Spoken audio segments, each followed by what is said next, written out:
à toutes et à tous, nous sommes le vendredi 11 décembre 2020, je suis Sarah Menei, vous écoutez Flash Foot sur Free Ligue 1 Uber Eats.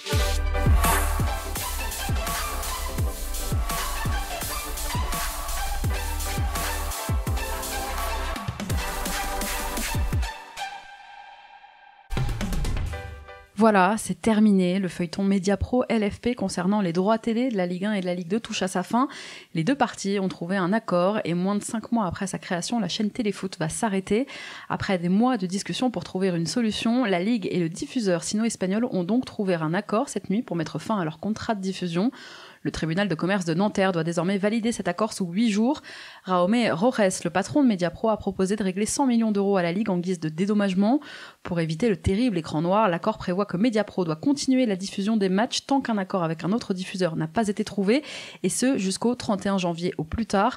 Donc la chaîne devrait exister jusqu'à cette date. Pour vous, la question du remboursement des abonnés se pose évidemment. Le versement des paiements peut être suspendu. Pour ceux qui se seraient engagés sur plusieurs mois, le contrat prévoit que la chaîne rembourse les sommes payées par l'abonné pour le reste de l'abonnement. Je vous invite à vous rapprocher de vos opérateurs si vous êtes abonné. Reste aujourd'hui à connaître le calendrier définitif de cette sortie de crise. Une crise qui va malheureusement laisser plusieurs journalistes, techniciens et équipes de production sur le carreau. En attendant, ce soir, à Geoffroy-Guichard, en ouverture de la 14e journée de Ligue 1, c'est Saint-Etienne qui reçoit Angers.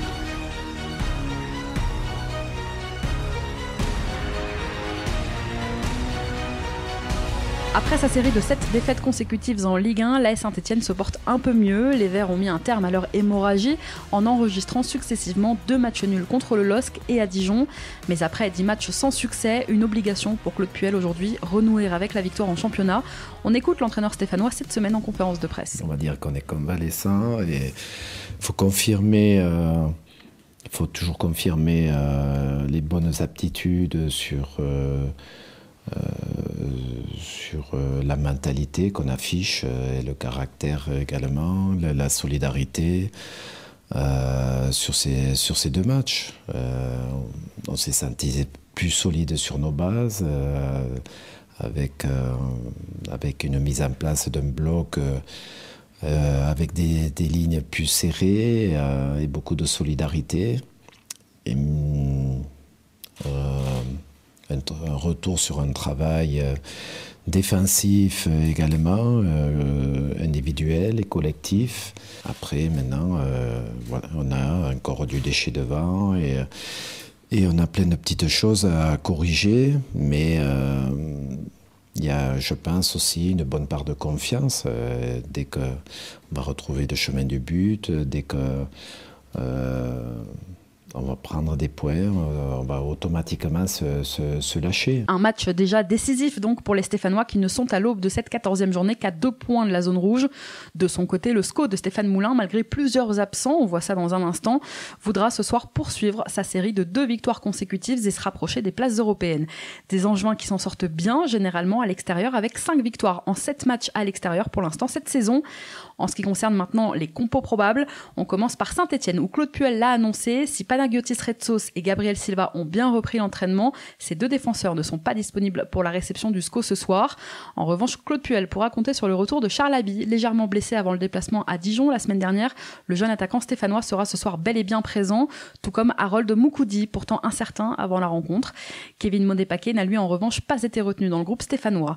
Autre info, c'est Stéphane Ruffier qui va être licencié par la AS Saint-Etienne. Les Verts ont saisi la commission juridique de la LFP afin d'envisager le licenciement de leur gardien pour faute grave. Les 2 parties sont convoquées à une tentative de conciliation le 15 décembre prochain.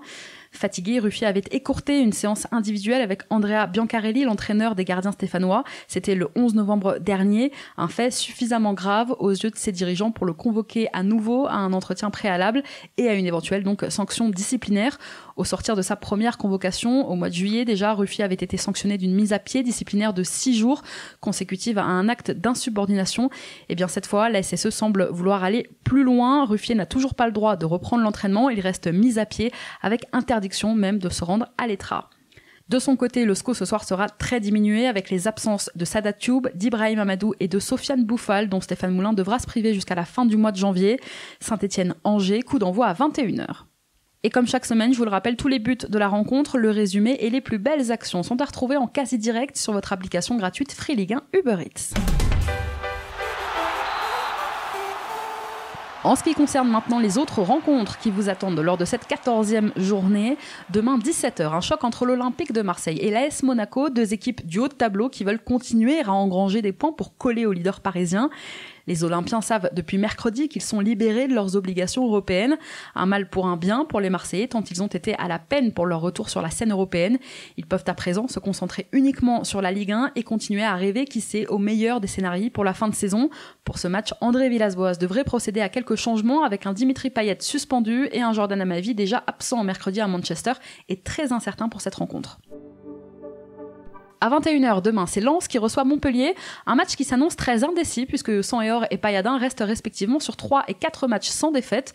Pour être même plus précise, c'est 4 victoires que viennent d'enchaîner les Héroltais, deux équipes qui marquent mais qui encaissent aussi pas mal de buts. On devrait voir du football.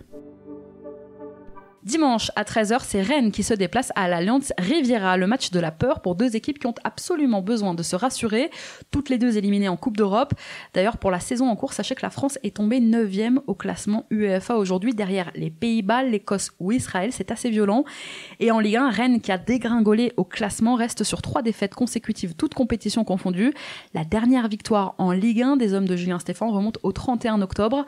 Les Bretons d'ailleurs avec un Alfred Gomis toujours forfait pour cette rencontre. Blessé au début du mois, le gardien rennais n'est pas encore apte et c'est donc une nouvelle fois Romain Salin qui gardera les cages rennaises. Quant aux Niçois, ultime défaite hier pour eux en Europa League sur la pelouse de Beersheva, défaite 1-0.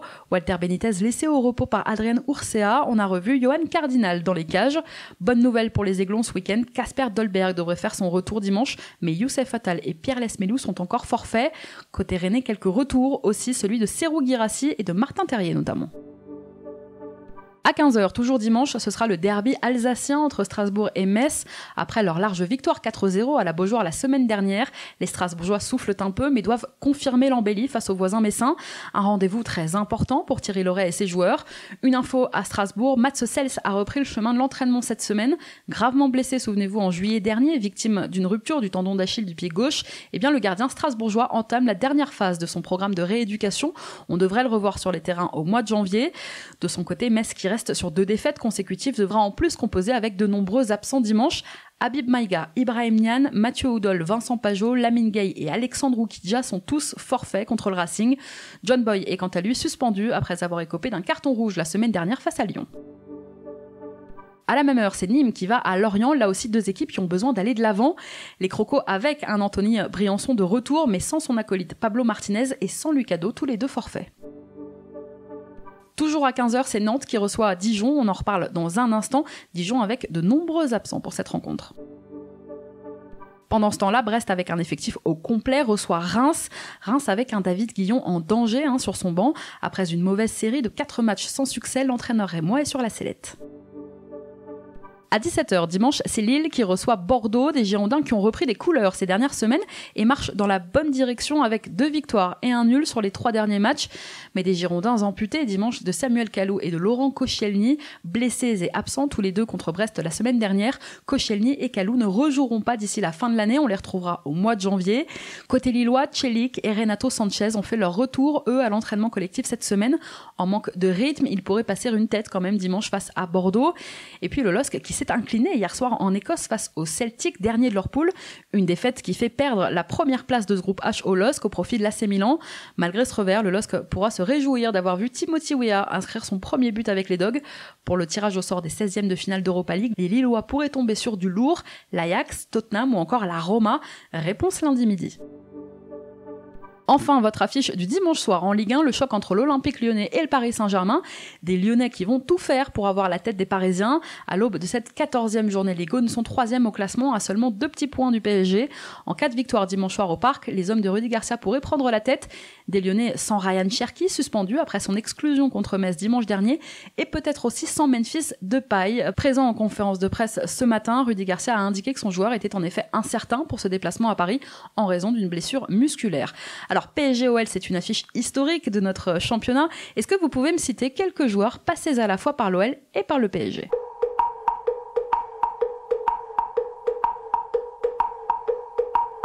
Je vous en donne quelques-uns pêle-mêle. Il y a eu Christophe Jallet, bien sûr, Grégory Coupé, Ludovic Giuli, Mathieu Bodmer, Raymond Domenech. Comme son ancien sélectionneur, il y a eu aussi Vikash Dorasso ou encore Fabrice Fiorez, qui avait visiblement décidé de passer par tous les clubs ennemis en Ligue 1. Allez, place à notre déclat du jour. C'est mon cœur qui parle. Et vous avez un chef d'espoir qui est une retenue. Pour la première fois, est en Ligue des 2 mois après son soudain départ de Rennes pour Leeds, Raphinha est revenu sur les circonstances de son transfert début octobre. Recruté 1 an plus tôt par le club breton au Sporting Portugal pour 21 millions d'euros, eh bien le milieu offensif brésilien a été vendu 1 an plus tard pour 17 millions et demi d'euros au promu en Première Ligue. Raphinha a donné cette semaine sa version des faits à ESPN Brésil.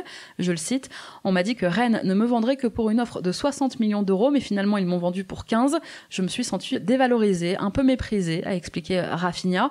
Cela me montrait clairement que je ne faisais pas partie des plans du club et de l'entraîneur.